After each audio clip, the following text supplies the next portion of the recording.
आपको सीधे ले चलेंगे जहां मुख्यमंत्री मोहन यादव जबलपुर में आयोजित विधि व्याख्यान में सहभागिता कर रहे हैं।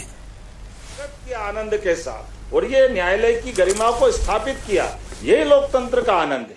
कल फैसला हुआ, मुझे इस बात की प्रसन्नता है कि क्या हिंदू क्या मुसलमान, ये जो हमारे न्यायालय की गरिमा बढ़ रही है, यही तो स्वर्णयुग है, यही सतयुग है। आज के समय में हम जोरदार अभिनंदन करें पूरे समाज का भी और इस पूरे भाव का भी, जिसके कारण से आज मैं मान के चलता हूं न्यायालय पे हमारे जो भरोसा है, हाई कोर्ट है, हाई कोर्ट के बाद सुप्रीम कोर्ट है, सबके लिए खुला हुआ है। लेकिन इसका अर्थ हमारा समाज का भाव न्यायालय के प्रति सम्मान का है। मैं व्याख्यान से बात जोड़ना चाहूंगा, क्योंकि व्याख्यान के माध्यम से हम इस पक्ष में शासन के मुखिया होने के नाते, हिंदू हो मुसलमान हो, कोई हमको सबको लेके चलना है, सबके बीच में बात करना है। इसलिए समान रूप से इतना अच्छा लगता है कि जब बड़े बड़े विषय में भी अगर कोई गलती करता है तो न्यायालय स्वतः संज्ञान लेकर के अपनी उसमें दिशा देने का काम करता है।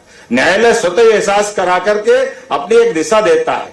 मुझे इस बात की प्रसन्नता है आज के इस दौर में जब मैं बात कर रहा हूं आपके सामने, तो इसी आधार पर भारत का मान सम्मान दुनिया के सामने बढ़ रहा है। और एक बार फिर मैं आप सबका इस डीजी साहब के साथ, हमारे एडवोकेट जनरल का साहब के साथ, खास करके आज जो आपने नए प्रकार के संसाधनों के बलबूते पर न्याय को सुलभता के साथ समाज में स्थापित करने के लिए जो आधुनिक तंत्र के माध्यम से बढ़ने का निर्णय किया, जिसके कारण से हमारी न्याय व्यवस्था की पारदर्शिता, शुचिता और सुचिता के साथ लागू करने के तंत्र में न्यायाधीश को भी मदद करते हुए, खास करके आज के समय में जब एफआईआर से लेकर के बीच की बहुत सारी कड़ी होती है, फॉरेंसिक लैब से लेकर के कई सारे प्रकार के तंत्र रहते हैं, उन सब के आधार पर हम त्वरित गति से जो जिसकी आवश्यकता उसको लाभ मिले उस तक मदद पहुंचाए। क्योंकि न्याय का मतलब ही है विलंब से छुट्टी,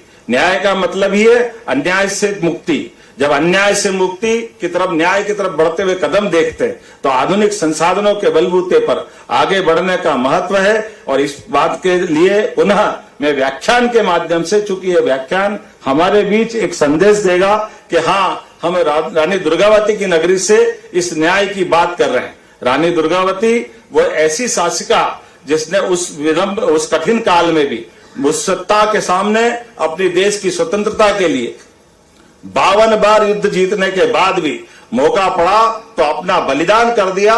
लेकिन विदेशी दासता के खिलाफ सदैव लड़ने का संघर्ष अपना न केवल हौसला जज्बा कायम रखा, बल्कि बाद की पीढ़ी को भी प्रेरणा दी। और कई कारण से जबलपुर तो और भाग्यशाली है।